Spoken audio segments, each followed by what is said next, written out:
11 a.m. This is a special meeting agenda to consider the Aquifer Protection District Advisory Board fiscal 23 budget with our director, Anisha Miami, attending our commissioners, Duncan Brooks and Filios. Do we have any changes to the agenda?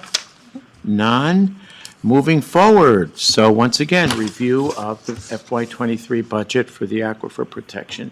As we say, APD. Go right ahead, Anisha. Okay, well, thank you for having me. And what I thought I would do is also take the opportunity to give you what we anticipate may occur in this fiscal year, as we're being very conscious of the fund balance. So in this fiscal year, we did have budgeted the Aquifer Atlas printing and the Kootenai County Fairgrounds as well as some work on master plan and recharge areas. All three of those items look like they're going to push into next fiscal year. I'll talk a little bit about the recharge areas in the master plan that we had planned and was brought forward to the commissioners for approval. We were going to work with Rand Wickman and his our planning consultant for that plan. He's had some health issues arise, and he can no longer work with us on that. So we are stepping back and we are putting together a request for proposal to find a consultant who can assist with that. Our main objective in that is to find somebody who's got the horsepower to support us. As you know, we've talked about a number of these things over the last 3 years, and I think trying to save money and not just look for somebody who's got the time and resources to put into it. What actually was Rand doing? He was going to be. So on the master plan, he was going to facilitate our meeting and help us write the document, which, you know, the intent of that master plan was to talk about the funds that are coming in and how we want to allocate those funds, how we want to prioritize projects coming forward, fund requests coming forward. Just get a better plan established for the board. So, and then the other piece that he had been assisting us with was doing some on-the-ground work in those recharge areas at Hauser and Rathdrum with property owners and trying to secure easements. So that's the other request for proposal that we'll be looking for a consultant to assist in that effort. So that's kind of where we are at in this current fiscal year. So with that, I think, unfortunately, we're going to see the fund balance grow a little bit more. Although we do have some active work going on at Hauser where there's some additional expenditures there happening. So it'll offset it a little bit, but I still think we're going to see, you know, could be around 100,000 going into the fund balance this year. So moving forward into the 2022-2023 fiscal year, we received 11 requests this year, totaling just under 700,000. So that was nice to see. We did try to solicit more requests, did a press release on that, so I think that did help get the word out. We're recommending funding of 10 of those. That will total 557, so that's $826. So all of those are the outside requests. We still have internal costs and business of $116,725. So what makes that up is education support, the master plan effort, the continued work at Hauser, and in trying to secure that critical area recharge consultant. So with that, and I'll go into the budget in a little bit more detail, but just the overview. So what we're estimating as revenue minus the county's administrative component is just under 500,000. With those requests, what we're proposing or recommending to the commissioners is 664,000. That would mean 175,000 would come out of the fund balance next year. So fund balance is at over $1 million. And I'll go through this on one of the spreadsheets coming up. But our recommendation is that we shoot to reserve about 134,000 of that just for operations and contingencies and projects. So that's what we would recommend, trying to bring that balance down to. And then allocate roughly 200,000 a year to the recharge areas. And I'll show you that on the spreadsheet. So with that, I think that the big thing is, and maybe we could put that spreadsheet up now, actually. Let's do the other one, that one. Yeah. Do you mind if I get up and point? No, go right ahead. Okay. Do you want a, We have a pointer. Oh, we got a laser here. awesome. Try and get it out of the little, We're state of the art. That's great. of course we are. There. Just don't point it around Jonathan because he'll start doing. All right. That's an issue with me as well. Is that working? Let me see. Oh, this way. Got it. I was pointing it at myself. Okay, so let's see. So this is the current fiscal year. Where just over 1 million was that the fund balance at the beginning of this year. This is what we are estimating right now. So about 92,000 if things go the way I anticipate them going, adding to that fund balance. So that'd bring us just over 1.1 million in the fund balance. So then going into this budgeting year here, starting the year at 1.1, the revenue we just talked about 499,000 between what we get from Burlington Northern and then what we take in from the parcel fee revenue minus the county's administrative cost there. And then here's our expenses for this year, so just under 675,000. So we take 175,000 out of the fund balance. This part down here is our start at how we're allocating that fund balance reserve and what that looks like. Again, these numbers are they're the best we can do at this point. They will get tailored as we go through that master plan process and then get that consultant on board for those critical recharge areas. But what I'm showing, because we are making the most progress at Hauser, allocating a budget of around 100,000 there. And I can't remember this line was right here. I think that's the infiltration study. Yeah, that's what it is. Hauser. Yeah.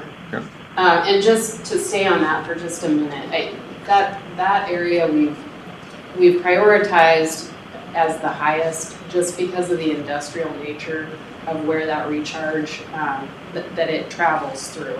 So we really do think that that's important to stay on that. If we're not able to secure those recharge areas, what we've talked about is possibly doing infiltration diversion on the north side of Highway 53 to keep it away from the industrial area. If that's where this goes, that $1 million is going to go very, very quickly.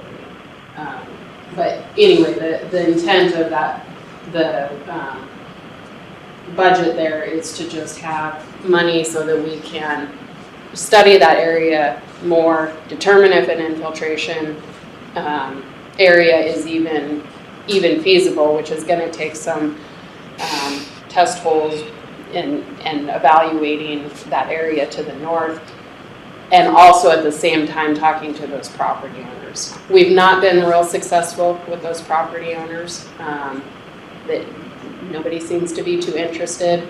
Again, my hope is with the right consultant, we can maybe garner some more interest. And if not, then the infiltration area would be a fallback there. So. Now, when you say infiltration study, are you referring to seepage, for lack of a better term, into the aquifer? Yes. Okay. So instead of, right now, the Hauser Creek drains out of the lake. Right. That area, or the creek then crosses Highway 53 and Right. where the industrial area is. to the west of where the Okay. landfill is. It just kind of goes out there and sinks down into the aquifer. Okay. So with those industrial uses, where we're, if we can't secure appropriate space or buffer around those so that, if there's a spill or something, that it's kept away from that infiltration or, where the current natural infiltration area. The other alternative would be to secure property on the north side and just let it seep down in. Okay. But there's challenges with that as well, and one of them is, can we find enough property to do that on the north side? And ITD is working there right now on their highway improvement project. They've acquired some ground. Maybe we can be partners, but we just need somebody to help us, who has the time to Develop have those, relationships. and have those conversations. So How deep is the aquifer? That is to say, how many feet from the surface to the aquifer, roughly? I think in that location, I think it's about 160 feet. Okay. So there's a fair amount of filtration Yes. that occurs, right? Yes. Okay. And that's actually one thing we're somewhat concerned about. If we go away from the natural infiltration and then we, provide a conduit to go directly down, now are we getting enough water quality protection if we're just gonna, build the pipe and let it go straight down to the Okay, aquifer? okay. Could be worse. Okay. But, that's what we need to determine. Thank you. So that's, that's kind of going out for the next several years. I guess I should sit down and fight yet. My concern is keeping the 574 where it's at. This stuff up here is just kind of the basic programs that have been funded by APD. So we will be operating at a deficit.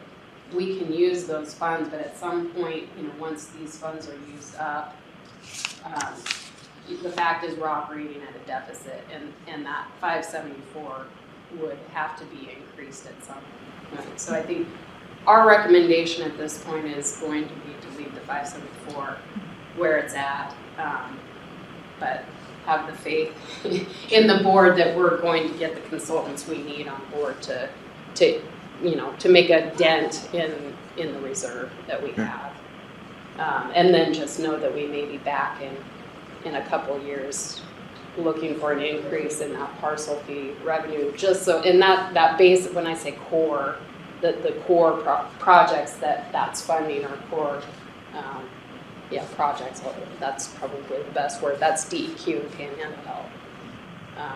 So beyond that, which is something else we need to tackle in the master plan, is as we get out, as we accomplish what we're trying to accomplish with the recharge areas, what's our real mission? Are we just going to simply support DEQ and Panhandle Health, or do we want to, continue with other projects outside of that?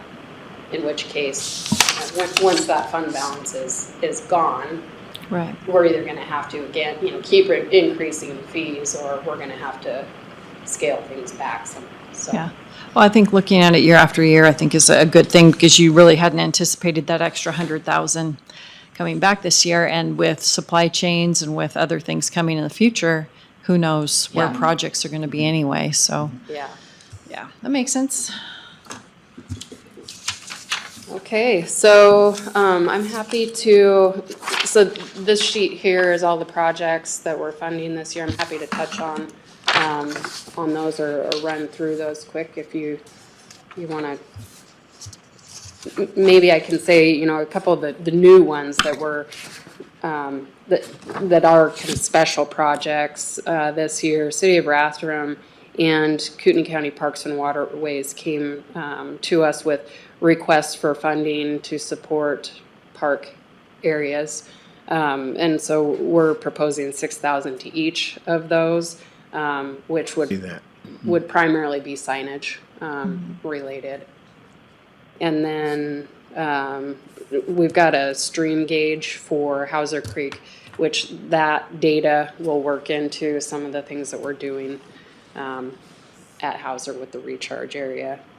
And then same with the Twin Lakes Dam flow control. That's a larger one. It's 34,000. That's a more sophisticated measurement. It's tied to SCADA, so you can get real-time information, which again, that one will help us as we move forward. Once we finish our work at Hauser, move to Rathdrum and the Rathdrum sump, that data will be necessary for us in that review or study. Then we've got Panhandle Health District and DEQ. Panhandle Health's funding request has gone up about $100,000 from last year. They're adding staff, so that's what's reflected there. But I think it was, previous years, it was more than this. Yeah, yep, I think you are right. Yeah, so I think it's probably just getting back up to its Yeah. where it was pre-COVID, Yeah. so. Okay, So I think those are the highlights, some of the new items, and the Confluence project is on there. That program, I think, has been a large success, and it's been, you know, it's good to see that education going on in the high schools. So I really do think that's a valuable project for our community, so. okay. Okay. I guess my only question would be with the Parks and Waterways request, was there a reason why that, I think it was substantially more than that, was there a reason why it was a little bit, well, a lot lower? I mean, was it it didn't match statute, or? It was primarily as we looked at the fund balance, Okay. and the allocation of that fund balance, you know, towards those critical recharge areas. Yep. That was the primary feedback, was that we wanted to, you know, make sure we had enough there that we can use at Hauser and Rathdrum and some of those other areas. And also just kind of setting, I think there's concern about setting a precedent moving forward if we do end up not having, you know, a lot of funds. And I think we'll tackle that in the master plan, but everyone thought it was very important to have the signage there and work with Yeah. both Rathdrum and Kootenai County on that. Sure. Okay, good deal. Because I know statute's pretty specific. It has to go to water quality, not quantity, and all that, so, Yeah. Good job. yeah. So, Thank you. So we don't need a motion today, do we? Or do we? well, I mean, not really. We're just giving direction to bring it forward, so, Okay, fair enough. yeah, Looks good, Nisha. Thank you. Any questions? Bill, Leslie, okay? I'm good. Okay, so bring it forward. All Off we right. go. Well, thank you, and thanks to Leanna and Julie and Jonathan too for all of their help and support. We couldn't do this without them, so. Okay, here. Thank you, everyone. Appreciate it. Thank you again, Nisha. Yeah, thank you. You bet. So the time is now 11:18. Any public comment? None. Meeting adjourned. Thanks. All right, thank you.